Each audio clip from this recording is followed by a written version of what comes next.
Продолжает наш эфир выпуск новостей. В студии Сергей Михедов. Здравствуйте. Коротко о главных темах. Северный форум встречает первых гостей. Чрезвычайный и полномочный посол Японии в России прибыл сегодня в Якутск с рабочим визитом.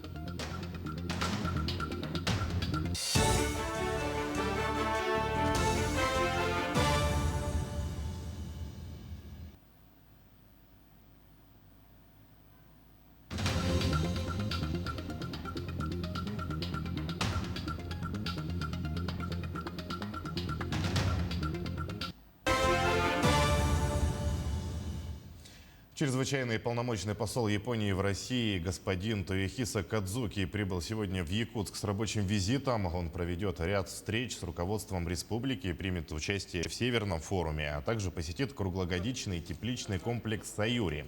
В начале сентября во Владивостоке на экономическом форуме глава республики Айсен Николаев отметил, что одним из приоритетных направлений региона в части внешних связей является работа с японскими партнерами. Речь идет о нескольких проектах. Один из них – это ветроэнергетические установки в поселке Тикси, запущенные в 2018 году. Господин посол ознакомится с проектами нашей республики, в целом социально-экономической ситуации нашей республики, посетит природный парк Ленские столбы. Ну и, конечно же, в плане визита также стоит посещение круглогодичного тепличного комплекса «Саюри», проект, который реализуется совместно с японской стороной. Что касается третьего Северного форума по устойчивому развитию, то он пройдет в Якутии с 27 по 30 сентября. Центральными темами станут новая арктическая стратегия, поиск баланса между экономической деятельностью и сохранением естественной окружающей среды, главные направления международного сотрудничества для решения проблем устойчивого развития северных территорий, предупреждение экологических катастроф и реакция многолетней мерзлоты на изменение климата. В форуме примут участие ученые, исследователи из Европы, Америки, Азии и России, руководители российских министерств и ведомств, представители институтов развития, деловых объединений, университетского и профильного сообществ. Глава Якутии Айсен Николаев провел встречу с Галиной Данчиковой, которая представит Якутию в Государственной Думе 8-го созыва. Напомним, Галина Данчикова была вторым номером регионального списка «Единой России» на прошедших выборах. Мандат ей передал Айсен Николаев после утверждения списка избранных депутатов от партии. На встрече отметили, что Галина Данчикова продолжит работу над законопроектами, имеющими стратегическое значение для развития республики. В предыдущем созыве она инициировала ряд законодательных инициатив по строительству третьей нитки магистрального газопровода Мастах-Берге-Якутск, подписанию соглашений с недропользователями, регулированию правоотношений в сфере добычи мамонтовых бивней. Отдельное внимание депутат уделит реализации наказов якутян, вошедших в народную программу.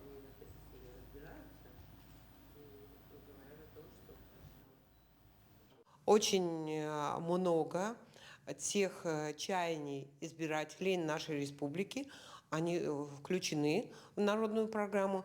И последовательно той командой, которая сегодня сформирована в Госдуме представителей депутатов якутян, я надеюсь, мы совместно с ними сможем реализовать те направления, которые обозначены в программе. Предприниматели Якутии сегодня отмечают профессиональный праздник. От имени руководства республики и представителей бизнеса с этим днем поздравил Айсен Николаев. В нашей республике в сфере малого и среднего предпринимательства зарегистрировано более 38 тысяч субъектов и занято более 102 тысяч человек.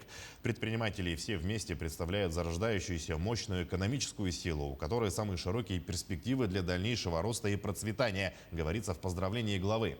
Айсен Николаев выразил огромную благодарность предпринимателям за активную работу, стремление к росту и достижениям, особую жизненную позицию и создание позитивных перемен в окружающем пространстве.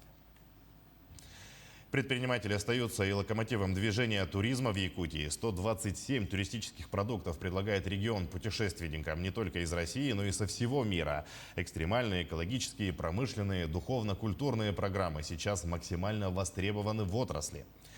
На первом фестивале туризма в рамках форума предпринимателей республики прошли мастер-классы и конференции. Присутствовали и иностранные гости. О том, что сделано и что только предстоит сделать, расскажет Мадина Халикова.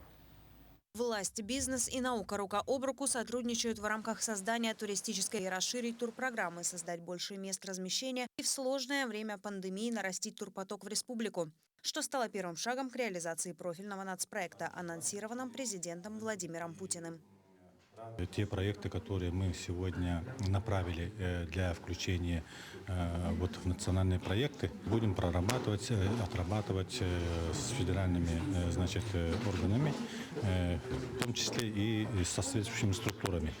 Вопрос заключается в том, что упаковка данных проектов, она идет планомерно и поступательно, и проекты, они должны быть более такие рентабельные по усмотрению, допустим, тех же федеральных структур, и мы в этом направлении должны действительно очень сильно поработать. Сделать акцент на палеонтологическом туризме. Такую задачу ставят перед собой специалисты отрасли. Хангаласский район – ближайшее место к региональному центру, где можно обнаружить доисторические находки. Уже более 25 лет раскопками в песках Средней Лены занимаются школьники. И на палеонтологической конференции «Охота на мамонта» демонстрируют ископаемые, которым от нескольких десятков тысяч до сотен миллионов лет. На палеонтологическую конференцию привезли экспозиции, которым очень-очень много лет. Например, это кость оленя, также носорога, мамонта, бизона. И одна из последних находок, которую нашли в июне месяце, это череп снежного барана. Кстати, они живут и по сей день, и это уникальная возможность, чтобы узнать, чем отличалась ДНК древнего снежного барана от ныне существующего.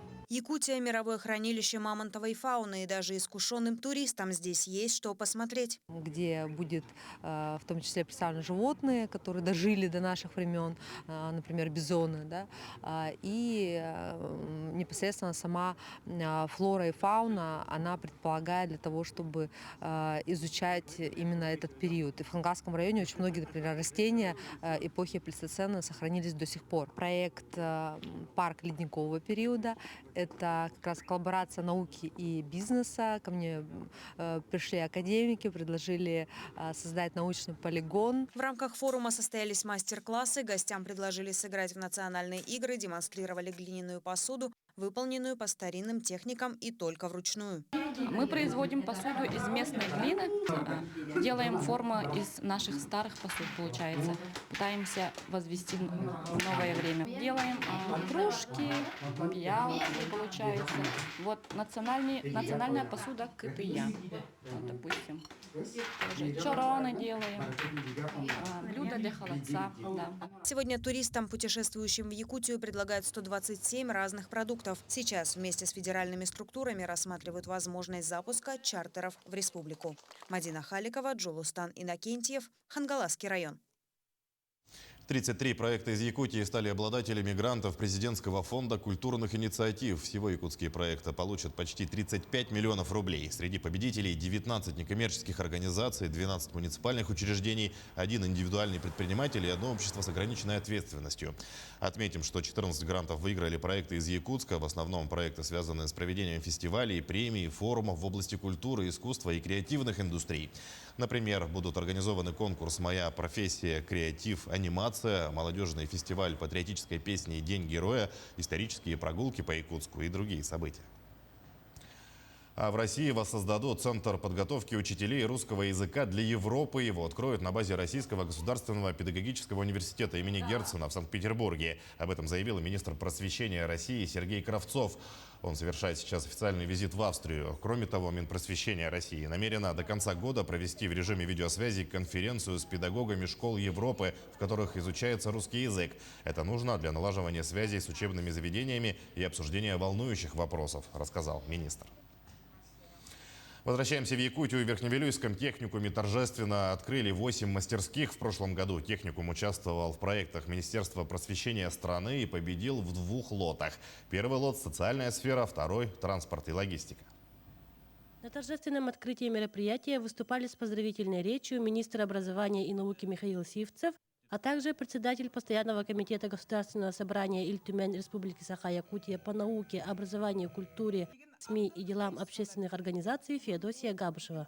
В глубинке Якутии появилась эта возможность для студентов организовать высококвалифицированную учебу. Электрооборудованный автомобиль КАМАЗ предоставлен в реальном режиме, где сами могут продемонстрировать свои навыки и знания. В прошлом году Верхневилюйский техникум участвовал в проектах Министерства просвещения Российской Федерации и победил в 2 лотах. Первый лот – социальная сфера, второй – транспорт и логистика. Сегодня состоялось открытие 8 мастерских стоимостью 54 миллиона. Здесь у нас комната колориста. Вот для мойки краскопульта вручную. Здесь подбираем краску и готовим, соответственно, краску там уже, извешивая на весах. А здесь у нас виртуальный тренажер по окраске автомобилей. Вот там уже учиться будет. Очень высокий уровень обучения и обеспечения вот этих баз именно по пожарной безопасности и по остальным направлениям. В Вилюйской группе улусов это первое учебное заведение, которое приобрело столь редкое оборудование, соответствующее всем стандартам современного обучения. Валерия Золотарева, Александр Адамов, НВК «Саха», Верхневилюйск. Открыли осенний сезон. 6 членов общественной организации здорового образа жизни и закаливания «Саха-Моржи» совершили традиционный заплыв, открывая таким образом осенне-зимний сезон. К слову, температура воздуха составила +3, а воды +9 градусов. Самый долгий заплыв длился порядка 15 минут. Самому пожилому участнику сегодняшнего флешмоба 62 года. В целом в организации на сегодня состоят 30 человек, причем моржи уверены, что подобные экстремальные купания укрепляют организм и иммунитет. Так, по их словам, из всей группы за минувший год ни один человек не заразился коронавирусом. Каждый должен работать над личным своим иммунитетом, я так считаю, и тогда не страшны никакие вирусы, там, бактерии, как бы организм начинает сам организуется в этом холодной воде и мобилизует все свои силы, и иммунитет, он как 100% начинает работать 100%. Якутское кино снова среди призеров «Кинотавра». В Сочи завершился 32-й кинофестиваль. Во время церемонии награждения лучшим режиссером назван якутянин Владимир Мункуев, снявший драму «Нуча». «Я бы хотел сказать всем кинематографистам, давайте не бояться», сказал Владимир со сцены, поблагодарив свою команду и людей, поверивших и поддержавших его проект. В «Нуче» повествуется история, происходящая в Якутии в конце 19 века. К якутской семье подселяют русского каторжника Костю, который быстро решает стать новым хозяином дома. Отметим, лучшим фильмом на фестивале «Кинотавр» назвали фильм «Море волнуется о раз» Николая Хомерики. К этому часу это все новости. Оставайтесь на нашем канале.